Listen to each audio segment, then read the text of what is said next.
Hello everyone, welcome back to our channel Vishwa studies.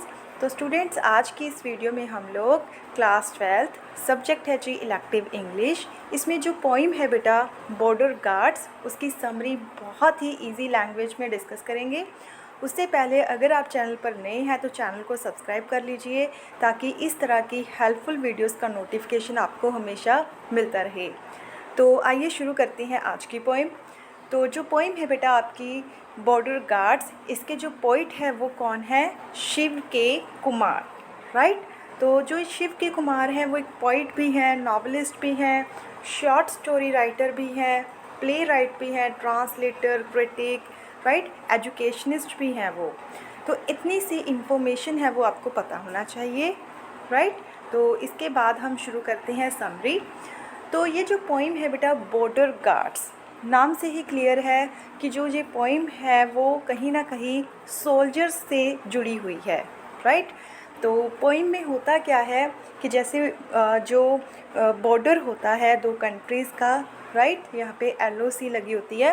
तो दोनों side क्या है, दो सोल्जर है वो डिफरेंट कंट्रीज़ के खड़े हुए हैं, राइट। दोनों अपने अपनी कंट्री की हम कह सकते हैं रक्षा है वो बॉर्डर्स पर खड़े होके कर रही हैं। तो अब होता क्या है पोइम में, हम देखते हैं।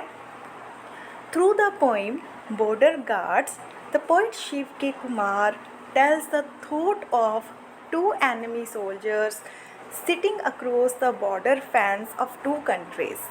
तो कहते हैं इस पोइम के द्वारा जो पोइट है शिव के कुमार, वो हमें जो दो सिपाही हैं, जो दो सोल्जर्स हैं, जो उस दीवार जो कि दो कंट्रीज़ को आपस में डिवाइड कर रही है वहाँ पे खड़े हुए हैं, उनके माइंड में क्या चल रहा है, उनके मन में क्या विचार आ रहे हैं, ये सब हमें दिखाती है, राइट।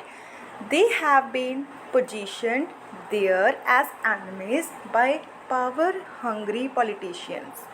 तो देखो अब ये वहाँ पे जो दो सोल्जर्स खड़े हैं बेटा, अगर देखा जाए तो उनके आपस में तो कोई दुश्मनी नहीं है, राइट। वो तो एक दूसरे को जानते भी नहीं हैं, पर वो कहते कि जो पॉलिटिशियंस हैं, जो ये राजनेता हैं, जिनको सिर्फ़ और सिर्फ अपना स्वार्थ चाहिए, पावर चाहिए, वो लोग इन सिपाहियों को बिना किसी दुश्मनी के अपना एक दूसरे का दुश्मन है वो बना के वहाँ पे वो खड़ा कर देते हैं, राइट। क्योंकि वैसे तो उन दोनों की कोई दुश्मनी है नहीं, पर जो पॉलिटिशियंस हैं उन्होंने उनको as a enemies, as a दुश्मन वहाँ पे खड़ा किया हुआ है।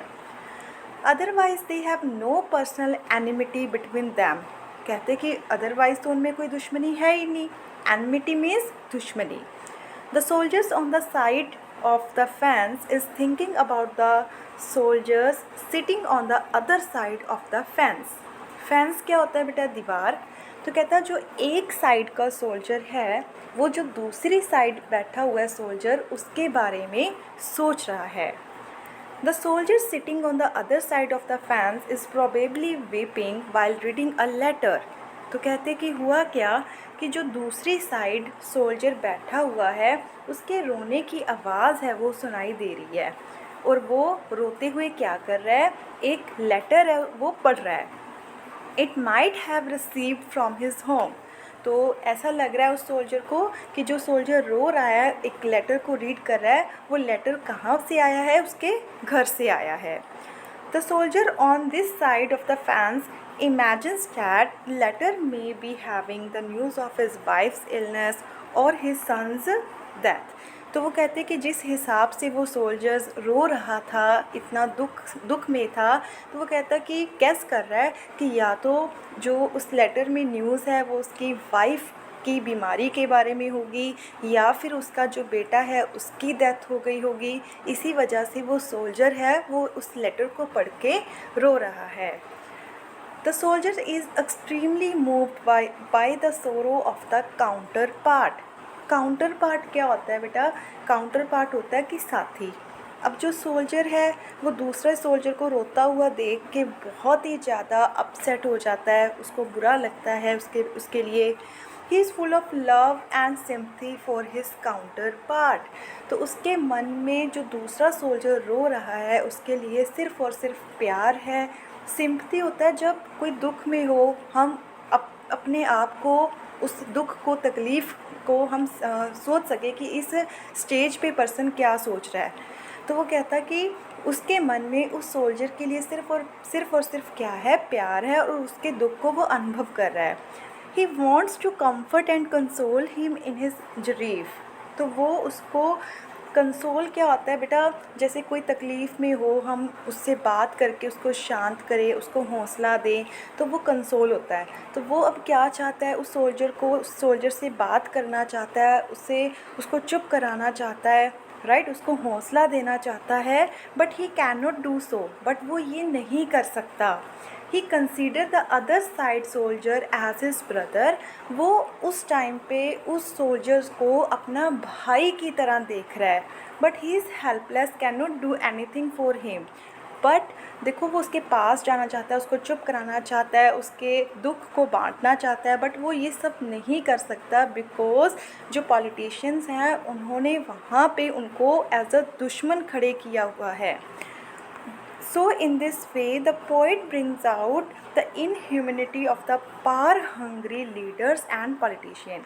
तो कहते हैं इस तरह से जो पोइट है वो हमें क्या दिखा रहा है, इनह्यूमैनिटी होता है कि जब इंसान सिर्फ अपने बारे में सोचे, निर्दयता, कि जो पॉलिटिशियंस हैं उनको सिर्फ़ और सिर्फ क्या चाहिए, पावर चाहिए, उनको सिर्फ अपना स्वार्थ सिद्ध करना है, इसीलिए वो आम लोगों में भी क्या डाल रहे हैं, दुश्मनी। This poem indicates that how they make simple soldier each other's enemy. Indicates होता है बेटा, इशारा कर रही है। तो कहते हैं ये पोइम क्या इशारा कर रही है कि किस तरह से दो आम इंसान हैं, जो दो आम सोल्जर्स हैं, जो कभी एक दूसरे से मिले नहीं हैं आज तक, उनमें दुश्मनी है वो जो लीडर्स हैं कंट्रीज़ के, वो करवा देते हैं। तो बहुत ही बेटा सिंपल हार्ट टचिंग पोइम है, हमारी लाइफ से जुड़ी हुई है, और हमें कहीं ना कहीं एक पिक्चर दिखा रही है कि दो कंट्रीज़ हैं, जो उनके जो सोल्जर्स हैं उनमें कभी भी कोई अपनी दुश्मनी नहीं है। वो सिर्फ उन देशों के, उन कंट्रीज़ के पॉलिटिशियंस हैं, वही है जो उनमें जो एनिमिटी है वो क्रिएट कर रही हैं, राइट। तो बहुत ही ईजी लैंग्वेज में आज हमने इस समरी है जो इस पोएम की वो डिस्कस की है। आई होप आप लोगों को समझ आ गई होगी। अगर समझ आ गई, वीडियो को लाइक करना, सभी स्टूडेंट्स के साथ शेयर करना। नेक्स्ट वीडियो में हम लोग डिस्कस करेंगे इसी पोएम का सेंट्रल आइडिया बहुत ही ईजी लैंग्वेज में। तो मिलेंगे बेटा जी नेक्स्ट वीडियो में। Till then never give up, good bye.